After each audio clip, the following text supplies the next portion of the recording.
ഇന്ന വഴികളാണ് പഞ്ചകൈലാസം, പഞ്ചകേദാറ്, പഞ്ചബദരി, പഞ്ചപ്രയാഗ്, പിന്നെ സ്വർഗാരോഹണി. ഇങ്ങനെയാണ്. അപ്പോ നമ്മുടെ സനാഥധർമ്മം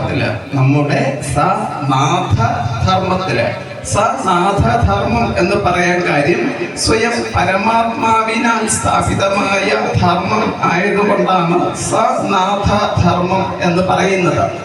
അതിപ്പോ നമ്മള് സനാതനധർമ്മം എന്ന് പറയുന്നു. സനാതനധർമ്മം, ഈ സനാഥധർമ്മം ലോപിച്ച് അല്ലെങ്കിൽ നമ്മൾ പറയാൻ സൗകര്യമായിട്ട് സനാതനധർമ്മം എന്ന് പറയുന്നു. അതിനൊരു അർത്ഥമില്ലാത്തൊരു വാക്കാണ്, അന്ത്യമില്ലാത്തത് എന്നൊക്കെ പറയും. സനാഥൻ സ്വയം പരമാത്മാവിനാൽ, അതായത് സൃഷ്ടിയുടെ തുടക്കത്തിൽ പരമാത്മാവിനാൽ സ്ഥാപിതമായ ധർമ്മമാണ് സനാഥധർമ്മം.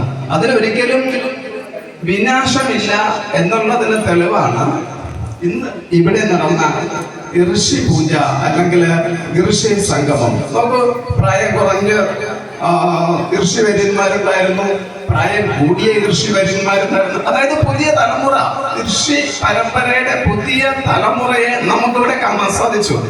അതിനർത്ഥം സനാഥധർമ്മം ഒരിക്കലും നശിക്കുന്നില്ല എന്ന് തന്നെയാണ്. അപ്പൊ ചോദിക്കും, മറ്റു ധർമ്മങ്ങളൊക്കെ ആര് സ്ഥാപിച്ചു? അതൊക്കെ മനുഷ്യരാൽ സ്ഥാപിതമായതാണ്. സ്വയം ഭഗവാൻ അല്ലെങ്കിൽ ദൈവം അല്ലെങ്കിൽ ഈശ്വരൻ സ്ഥാപിക്കുന്നതല്ല. ഈശ്വരന്റെ രൂപം പ്രകാശ രൂപമാണ്, ജ്യോതിസ്വരൂപനാണ്, പരമാത്മ എന്ന് പറയും. അദ്ദേഹം സ്ഥാപിക്കുന്ന ധർമ്മമായതുകൊണ്ടാണ് സനാഥധർമ്മം എന്ന് പറയുന്നത്. ഞാൻ കൂടുതൽ സംസാരിക്കുന്നില്ല, വയ്യ. നമുക്ക് വേറൊരു ദിവസം സംസാരിക്കാം. ഇന്നിപ്പോ എനിക്ക് സ്വാമിക്ക് ഒരു നന്ദി പറയണം. കാരണം സാധാരണ ഈ ഋഷി സംഗമത്തില് എന്നെ വിളിക്കില്ല. കാരണം ഞാൻ പ്രബലൻ അല്ല. അതായത് അറിയപ്പെടുന്ന ആശ്രമങ്ങളിലെ മഠാധിപതികളെ മാത്രം വിളിച്ച് ഋഷി പൂജ നടത്തും, എന്നെ വിളിക്കത്തില്ല. യോഗ്യതയുടെ അടിസ്ഥാനമല്ല അവർ നോക്കുന്നത്, പേര്, പ്രശസ്തി, സ്ഥാനം. അത് മറികടന്ന് നമ്മുടെ ഗുരുജി സ്വാമിജി എന്നെ ക്ഷണിച്ചു, ഞാൻ വന്നു, നമ്മളെ ആദരിച്ചു. അപ്പൊ അതിന് സ്വാഭാവികമായി നമുക്കൊരു നന്ദി പറയണം. ആ നന്ദി പറയാനാണ് ഞാൻ ഈ വേദി ഉപയോഗിക്കുന്നത്. ഞാൻ പ്രബലനല്ല, ഞാനൊരു നിസ്സാരക്കാരനാണ്.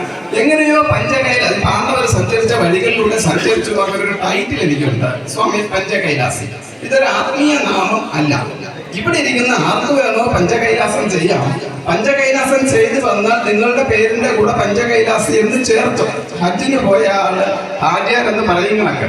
അതല്ലാതെ ഞാനൊരു ആത്മീയ നാമം ഇതുവരെ സ്വീകരിച്ചിട്ടില്ല എന്ന് സാരം. അപ്പൊ നിങ്ങൾക്കും പഞ്ചകൈലാസിയാകാം. മോക്ഷപ്രാപ്തിയാണ് ലക്ഷ്യമെങ്കിൽ ഇങ്ങനെ ഒരു വഴിയുണ്ട്, ഒരു ട്രാക്ക് ഉണ്ട്, അത് നിങ്ങൾക്ക് ഫോളോ ചെയ്യാം. പക്ഷെ ഒരു നിബന്ധന, നിങ്ങൾ പഞ്ചകൈലാസം ചെയ്ത് കഴിഞ്ഞാൽ നിയമങ്ങൾ പാലിച്ച് ജീവിക്കണം. പിന്നെ ലൗകിക ജീവിതം നടക്കുന്നത് ഇത് സ്ട്രിക്റ്റ് ആണ്. അതൊക്കെ വേണോ ചെയ്യാം. അപ്പൊ വളരെ സന്തോഷം, നല്ല തരട്ടെ.